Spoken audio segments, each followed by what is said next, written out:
फिर जब ये केस नवंबर 2020 का है, फाइल तभी की गई थी। उसके बाद से 4 साल से ईडी कहाँ थी? अचानक क्यों ईडी ने ठीक चुनाव से पहले ही छापा मारा? ईडी के बारे में मुझे लगता है कि ममता बनर्जी इतनी पुरानी नेता होकर भी उनको पता नहीं है कि ईडी फाइनेंस मिनिस्ट्री के अंडर आती है। जो मिनिस्टर हैं हमारे अमित शाह, उनके कहने पे ही ये सब कार्रवाई की जाए। क्या हर पार्टी अभी जो है वो धर्म की ही राजनीति कर रही है? जय हिंद, मैं नाजिश फराज, आप देख रहे हैं द रिपोर्ट मंच। 2026 पश्चिम बंगाल विधानसभा चुनाव से पहले बंगाल की राजनीति में एक अलग उथल-पुथल सा हो गया है। जहां आईपैक पर ईडी की रेड पड़ी, ममता बनर्जी का हस्तक्षेप हुआ और इसके बाद विरोधी पार्टियों का सवाल उठना शुरू हो गया। इसी मुद्दे को लेकर के आज हम लोग आ पहुंचे हैं उत्तर हावड़ा में उमेश राय जी के पास, जो प्रदेश सचिव भी हैं और हमेशा अपनी बात बेबाकी से रखते हैं, सोशल मीडिया पे भी लगातार आवाज उठाते रहे। उनसे ही इस पूरे मुद्दे पे बात करेंगे कि अभी पश्चिम बंगाल की जो राजनीति चल रही है उसको वो किस तरह से देखते हैं। आपका सबसे पहले बहुत बहुत स्वागत आज हमारे चैनल पे द रिपोर्ट मंच पे। सबसे पहले द रिपोर्ट मंच के इस नए शुरुआत के लिए आपको हृदय से आपका आभार व्यक्त करता हूं, जो आपने एक निष्पक्ष एक चैनल शुरू किया है जिसमें आपको भी बोलने की आज़ादी है और लोगों को भी बोलने की आज़ादी है। तो सबसे पहले आपको इसके लिए बहुत बहुत बधाई। धन्यवाद। पश्चिम बंगाल के चुनाव से पहले जिस तरह की राजनीतिक में उथाल-पुथाल हुई है, देखा जा रहा है कि एक संग्राम सा शुरू हो गया है, जहां मुख्यमंत्री ममता बनर्जी, केंद्र सरकार आपस में भिड़ गए हैं, साथ में ईडी के साथ भी कहीं न कहीं अब लड़ाई होती हुई दिख रही है। सुप्रीम कोर्ट, हाई कोर्ट हर जगह मामला चला गया। किस तरह से देखते हैं आप इस पूरे मामले को? देखिए, एक विषय है, इस पूरे प्रकरण पर चर्चा करने के पहले मैं आपको ममता बनर्जी जी का एक कैरेक्टर से आपको वाकिफ कराना चाहता हूँ। आपको याद होगा जब ममता बनर्जी जी इस पश्चिम बंगाल में वामपंथियों के खिलाफ मुखर होकर आवाज उठा रही थी और संघर्ष कर रही थी। जब उन्हें अग्नि कन्या कहा जाता था, जब वो प्रतिवाद की का चेहरा हुआ करती थी, हर बात पर बंगाल में जब कहीं कोई मर्डर होता था तो वो सीबीआई जांच की मांग करती थी और बात बात पे केंद्रीय बल की नियुक्ति हो, चुनाव निष्पक्ष हो, उसके लिए निरंतर उन्होंने आंदोलन किया। जब वो यूथ कांग्रेस की नेत्री थी तब उन्होंने राइटर्स बिल्डिंग के सामने एक आंदोलन हुआ था मतदाता परिचय पत्र की मांग को लेकर। आज वो जो शहीद दिवस मनाती हैं, वो बार बार बोलती हैं बहुत कुछ, लेकिन उनको अब मुझे लगता खुद ही नहीं याद है कि वो शहीद दिवस क्यों हुआ था।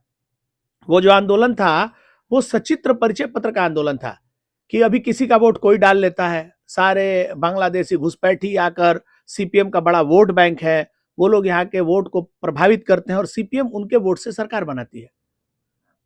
संभावित 2005 में ममता बनर्जी जी ने लोकसभा में स्पीकर के मुंह पर कागज का एक बंडल फेंका था। जब उनको लोकसभा में बोलने नहीं दिया गया, उनके बात को कोई सुनने को तैयार नहीं था, जब वो पश्चिम बंगाल में घुसपैठ के मुद्दे पर, अवैध वोटर के मुद्दे पर आवाज उठा रही थी, जब कांग्रेस की सरकार ने उनकी नहीं सुनी तो वो वहां से प्रतिवाद करके कलकत्ता लौटी थी। लोकतंत्र स्थापित करने के लिए जब वो सड़कों पर संग्राम कर रही थी, उस समय उनके ऊपर हमला हुआ तो उनके विधायकों ने विधानसभा में तोड़-फाड़ किया, हेरिटेज असेंबली को तोड़ने का काम किया था, तांडव मचाने का काम किया था। ममता बनर्जी से बंगाल के लोगों को बड़ी उम्मीद थी। ममता बनर्जी के मुख्यमंत्री बनने के बाद पिछले 15 वर्षों में पश्चिम बंगाल ने वो सब देखा जिसकी कभी बंगाल के लोगों ने तृणमूल से उम्मीद नहीं की थी। मां माटी मानुस की बात करने वाली ये पार्टी चीट फंड घोटाले से शुरू करके कोयले की तस्करी, रेत की तस्करी, गाय की तस्करी, सोना की तस्करी, महिलाओं की तस्करी, हर मामले जब खुलते हैं, उसकी जांच होती है तो उसमें टीएमसी का कोई ना कोई बड़ा नेता आता है। चावल चोरी के मामले में इनके खाद्य मंत्री जेल गए, पार्थो चटर्जी जी जेल गए, ईडी सीबीआई नहीं ले गया था ना, मदन मित्रा को जाना पड़ा लगातार। फिरहाद हाकिम के ऊपर जब जांच हुई तो ये ममता बनर्जी जी जो प्रतीक जैन के घर गई, प्रतीक जैन के कार्यालय गई आईपैक के, ये कोई पहली बार नहीं की है। ममता बनर्जी जी इसके पहले भी जब राजीव कुमार शारदा घोटाले के मामले में उनको जब सीबीआई ने घेरा था तो ममता बनर्जी जाके वहां धरना दी और इतना दबाव बनाई कि उनको वहां से छोड़ना पड़ गया। फिरहाद हाकिम जी जब निजाम पैलेस में उनको बुलाया गया था, जब वो गिरफ्तार हो जाएंगे ऐसी स्थिति थी, तो तृणमूल कांग्रेस ने घेराव कर दिया। इस बार भी उन्होंने वही किया है।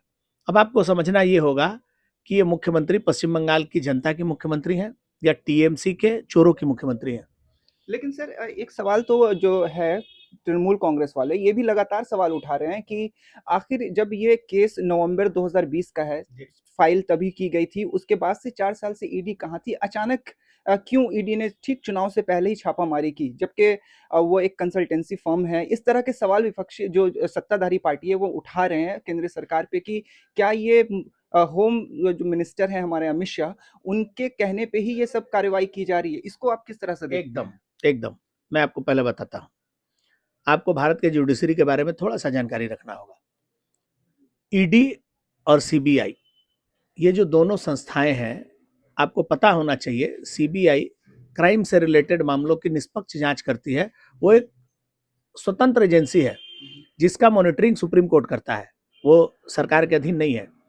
ईडी के बारे में मुझे लगता है कि ममता बनर्जी इतनी पुरानी नेता होकर भी उनको पता नहीं है कि ईडी फाइनेंस मिनिस्ट्री के अंडर आती है, वो अमित शाह के अंडर नहीं आती है। ये टीएमसी के बड़े बड़े नेता जो लगातार लंबे समय से राजनीति करते हैं उनको भी नहीं पता है। ईडी चलता है फाइनेंस मंत्रालय से, उसका अमित शाह का कोई दूर दूर तक रोल नहीं है। दूसरा विषय है जांच की। आप मुझे बताइए 1984 में सिख दंगा हुआ दिल्ली में, उसका अभी तक फैसला लास्ट आपको पता है? अभी भी मामला चल रहा है। सज्जन कुमार को आज से 5-7-10 साल पहले उनको किसी मामले में सजा हुई थी कई लोगों को। आपका कहने का मतलब 84 का दंगा का सजा 2000 साल में नहीं होना चाहिए। गुजरात में दंगा हुआ, उसका फैसला भी नहीं आया। देखिए ये जांच है, जांच चल रहा है। आप हमको बताइए, कोयला घोटाले में, कोयला की तस्करी के मामले में जांच हो रहा है, उस जांच का पैसा आईपैक के पास गया है, तो आईपैक के कार्यालय में छापा नहीं पड़ेगा तो क्या अभिषेक बनर्जी कार्यालय में छापा पड़ेगा? वैसे अभिषेक बनर्जी को भी कई बार ईडी सीबीआई अपने दफ्तर बुला बुला रही चुकी है है पूछताछ करने के एकदम। लिए, लेकिन उनका कहना है कि अभी तक कुछ साबित नहीं हुआ, इसके बावजूद वो जीतेंगे। अच्छी बात है। चुनाव जीतना अलग विषय है। चुनाव तो लालू यादव भी जीते थे, जिनको सजा हो गई, जिनको चुनाव लड़ने की आजादी तक नहीं है, वो अपने बच्चों के लिए प्रचार कर रहे हैं। भारत में ऐसा ही है। भ्रष्टाचार के मामले में झारखंड के मुख्यमंत्री sitting chief minister Hemant Soren को कोर्ट के निर्देश पर, आश्चर्य की बात है, हर विषय पर आप बीजेपी और अमित शाह को जब लोग लाते हैं, सीबीआई ने, ईडी ने एक मामला किया, कोर्ट के कहने पर मामला शुरू हुआ। कोर्ट में एविडेंस दिखाने के बाद कोर्ट ने उनको गिरफ्तार करने का आदेश दिया था, अमित शाह ने नहीं दिया था। वो गिरफ्तार हुए, उनका बेल हुआ। जुडिशरी का पूरा विषय अलग है। हम बोलते हैं कि प्रतीक जैन के कार्यालय में रेड हो गया, प्रतीक जैन के कार्यालय से एविडेंस लेकर ईडी जाती, उसका तो चार्जशीट देती है आपको बना के, वो उसको क्या बोलते हैं, सीजर लिस्ट देती, आपको सारा पता होता क्या ले गया क्या नहीं ले गया। तृणमूल कांग्रेस के नेताओं का लिस्ट लेकर भारतीय जनता पार्टी क्या करेगी भैया? आपके तो ऑलरेडी एमएलए है, चुनाव लड़ रहे हैं। आपकी रणनीति भाड़े के लोगों के पास है। आपके द्वारा कमाया गया काला धन का डेटा भाड़े के लोग के पास है। उसको बचाने के लिए आपने उसको अपना आईटी हेड बता दिया। आईटी हेड तो उनके वो बाली वाला लड़का है, खेला होबे वाला। अब आप समझिए राजनीति का स्तर कहां चला गया। इतनी पुरानी नेत्री, 15 वर्षों से जो पश्चिम बंगाल के मुख्यमंत्री हैं, उनको अपनी रणनीति बनाने के लिए भाड़े पर आदमी रखना पड़ा है। उनको अपने पार्टी के किसी नेता के ऊपर भरोसा नहीं है। आपको ये पूरा विषय समझना होगा। ममता बनर्जी अभी पूरा दल और पूरे सरकार उनके हाथ में नहीं है। बता रही है कि उनकी स्ट्रेटेजी लीक हो जाएगी, उनके नेताओं का लिस्ट चला जाएगा। एक शब्द उन्होंने बोला, आज तक कोई नहीं पकड़ा है, एसआईआर का सारा डेटा वहां है। अब बताइए एसआईआर से आईपैक का क्या लेना देना भाई? वो बता रही थी कि मेरा एसआईआर का सारा डेटा है, मेरे नए रणनीति सब वहां है। भैया पार्टी का रणनीति पार्टी कार्यालय में होता है कि आईपैक के कार्यालय में होता है? ममता बनर्जी जी, उनके जो काले कारनामे हैं उसका कुछ कागजात वहां थे। वो जो बार बार पेन ड्राइव करती है ना, उनको पता है कि उनके पेन ड्राइव कहीं और है। मैं आपको एक बात बताऊंगा, पश्चिम बंगाल की जनता ने पिछले एक दशक में एक चीज तो स्पष्ट देखा है अपनी आंख से। टीएमसी के मंत्री, उनके गर्लफ्रेंड के घर से 50 करोड़ रुपया कैश निकलता है, वो मंत्री जेल जाता है, जेल में सड़ता है, इनके पार्टी के ऐसे ऐसे नेता हैं जो दिन भर सड़कों पर घूमते हैं, जैसे उनको पुलिस पकड़ने जाती है जाके वुडबर्न वार्ड में भर्ती हो जाते हैं। हम लोगों ने देखा है। हम लोगों ने इनके खाद्य मंत्री को जेल खटते देखा है। इनके पार्टी के सबसे दबंग नेता बीरभूम के अनुव्रत मंडल को हम लोगों ने उनका हेवी वेट लॉस होते देखा है। और ये कोई लोग ऐसे कोई पकड़ के ले जाके टीएमसी ले जाके गांजा केस दे दिया, ऐसा मामला नहीं है। ये सारे के सारे जो मामले हैं, ये सारे के सारे मामले कोर्ट के निगरानी में है। एक भी मामला में कहीं भारतीय जनता पार्टी ने शिकायत दर्ज नहीं कराई है, कोई बीजेपी विसल ब्लोअर नहीं है।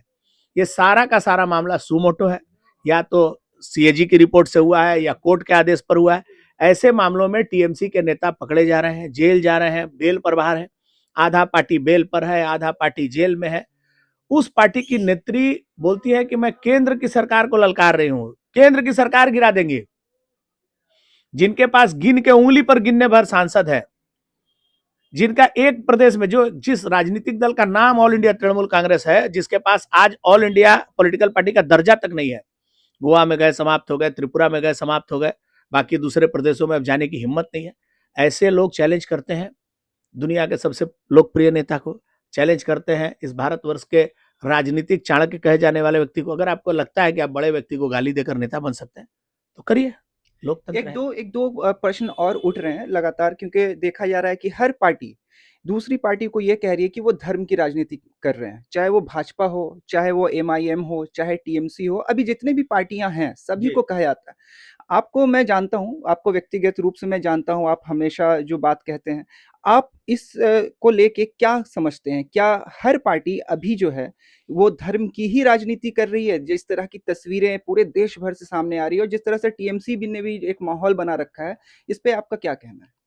देखिए, मैं इस बात पर अगर बेबाकी से कहूंगा तो हो सकता है बहुत लोगों को दुख लग जाए।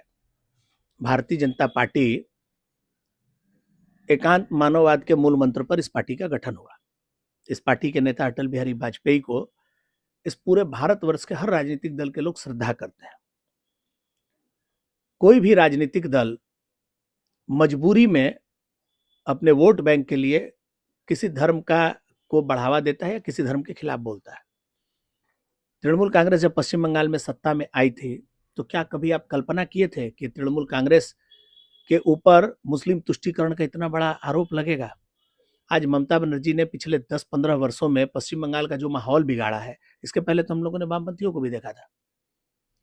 हमारा तो राजनीतिक दल ही बना है सबका साथ, सबका विकास, सबका प्रयास के मंत्र पे। अब मैं बार बार कहता हूं, आप केंद्र के मोदी सरकार की एक किसी योजना का नाम बताइए, जिस योजना के तहत आपको लगता है कि ये योजना इस ऐसा बनाया गया जिसमें मुसलमानों को लाभ नहीं मिले, ऐसा इसका स्ट्रक्चर बनाया गया है। एक योजना बता दीजिए।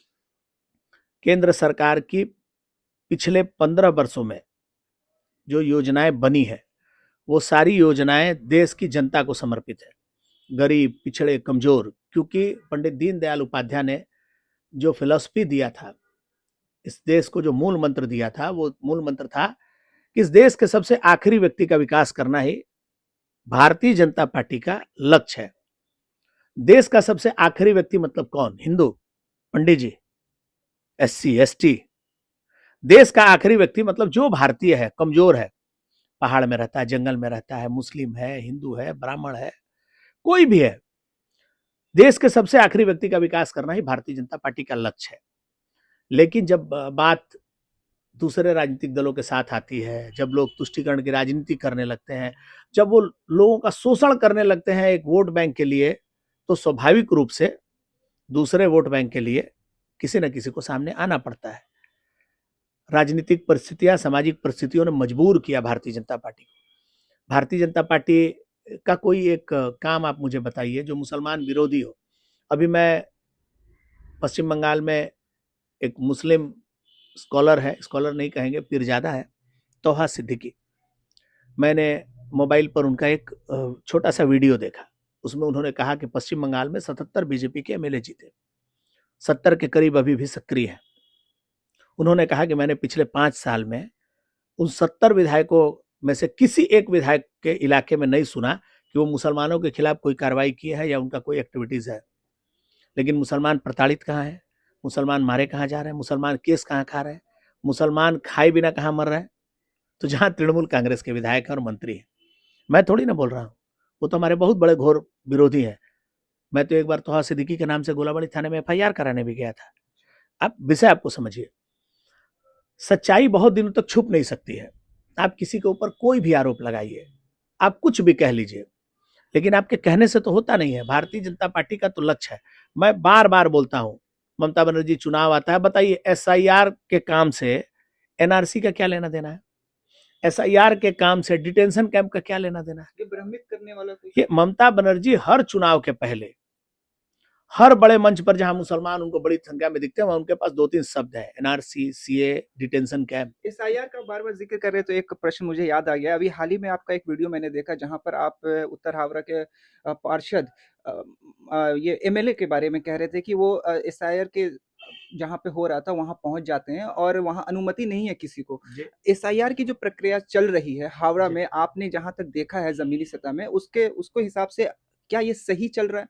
किस तरह से किया जा रहा है इसके कार्यों को सही तौर पे किया जा रहा है? क्या किस तरह से देखते हैं? एकदम नहीं, मैं पहले दिन से ही इस पूरे प्रक्रिया पर मैंने प्रश्न चिन्ह उठाया।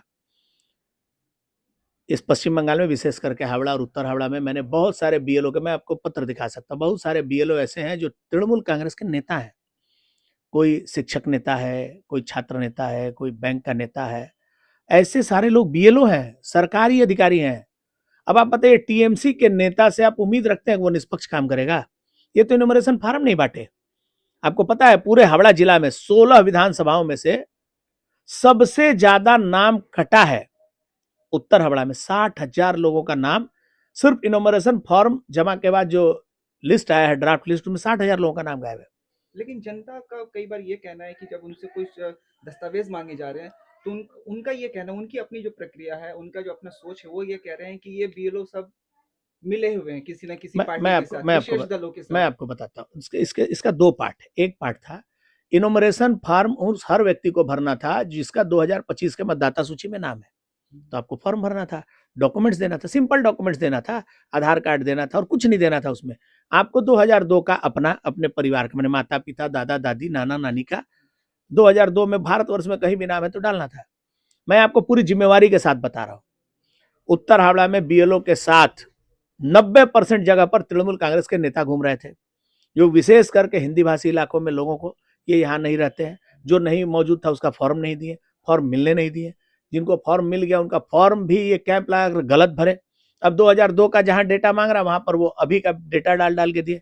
वो सारे लोग परेशान हो रहे हैं, अभी वो हेयरिंग में जा रहे हैं।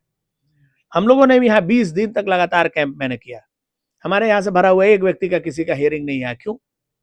चुनाव आयोग में मेरा आदमी बैठा है क्या? जो बार बार ममता बनर्जी आरोप लगा रही हैं, आज तक मैं या मेरी पार्टी का कोई एक नेता, मेरे विधानसभा के 3 हियरिंग सेंटर है, किसी हियरिंग सेंटर के गेट के अंदर पैर नहीं रखा है। लेकिन कोई ऐसा दिन नहीं है जिस दिन गौतम चौधरी, अनूप चक्रवर्ती और उनके पार्टी के नेता किसी न किसी कैंप में जाकर लोगों को भ्रमित करें, अव्यवस्था करें। इस काम में वो निरंतर लगे हैं। उनका पूरा प्रयास है कि जितना ज्यादा से ज्यादा हो सके यहाँ पर लोगों का नाम काटा जाए। चूंकि उत्तर हावड़ा हिंदी भाषी बाहुल्य क्षेत्र है, लोगों का नाम काटा जाए, लोग का नाम कटेगा तो वो जीत जाएंगे। देखिए लोकतंत्र में ऐसा होता नहीं है, जनता सब देख रही है। आप बार बार बार बार लोगों को भ्रमित करेंगे, मोदी करा रहा, मोदी करा रहा। अरे भैया आपका दस्तावेज चेक कर रहा है, आप अपना घर का किसी का शादी करने जाते हैं, आप कहीं घर खरीदने जाते हैं, 20 बार इलाका देखते हैं। आप हमारे देश में रह रहे, देश के इतने बड़े लोकतांत्रिक व्यवस्था के हिस्सेदार हैं आप। आपका अगर डॉक्यूमेंट्स मांग रहा है, जांच कर, क्या गलत है? एक बार स्वच्छ मतदाता सूची तैयार हो जाएगी, फिर स्वच्छ निर्वाचन होगा। जो छप्पा वोट मारते थे लोग, मुर्दा लोगों का, जो लोग नहीं रहते हैं उनका, एक एक बूथ पर 1000 वोट में से 900 वोट पोल होता था। आज पता लग रहा है कि उस 1000 में से 400 लोग तो मर गए, थे ही नहीं, फिर उनका वोट कौन मारता था भैया? भारतीय जनता पार्टी तो कभी आज तक देखे नहीं कि पावर में है, छप्पा वोट मारी है, तो सीपीएम मारता था, आज टीएमसी मार रहा है। अब इनके पेट में दर्द है, ऐसे लोगों का नाम कट रहा है। ये बात भी जरूर है कि कुछ ऐसे लोग हैं जिनके पास दस्तावेज कम है, उनको मुसीबत हो रही है, उनको समस्याएं आ रही हैं, तो चुनाव आयोग भी उन विषयों को कंसीडर कर रहा है। जैसे बहुत सारे लोग बाहर थे, फिजिकली वो हियरिंग में नहीं आ सकते थे, चुनाव आयोग ने उनके लिए कंसीडर किया है कि उनके परिवार का कोई व्यक्ति उस पर एक लेटर देकर और उनका डॉक्यूमेंट सबमिट कर सकता है। देखिए सारी व्यवस्था जो है वो लोगों के लिए है। आप हमको बताइए, तो जिनका नाम कट रहा है उसके माथे पर लिखा हुआ क्या कि वो टीएमसी का वोटर है? जिसका नाम कट रहा है उसके माथे पे लिखा हुआ क्या कि बीजेपी का वोटर है? कट रहा है तो कटने दीजिए ना। जिनके पास दस्तावेज नहीं है, जिनका 3-3 जगह मतदाता सूची में नाम, उनका नाम कट रहा है। जो मर गए उनका नाम कट रहा है, उसमें आपको आपत्ति कहाँ है? तो एसआईआर जरूरी है। हाँ, ये बात जरूर है कि थोड़ी कठिनाई आई है, थोड़ी असुविधाएं हुई है, लेकिन उसके बावजूद भी सब कुछ ठीक होगा निश्चित तौर पर। अभी समय है, अच्छा मतदाता सूची बनेगा, अच्छा चुनाव होगा और पश्चिम बंगाल की जनता इस बार मन बना चुकी है कि उसको क्या करना है।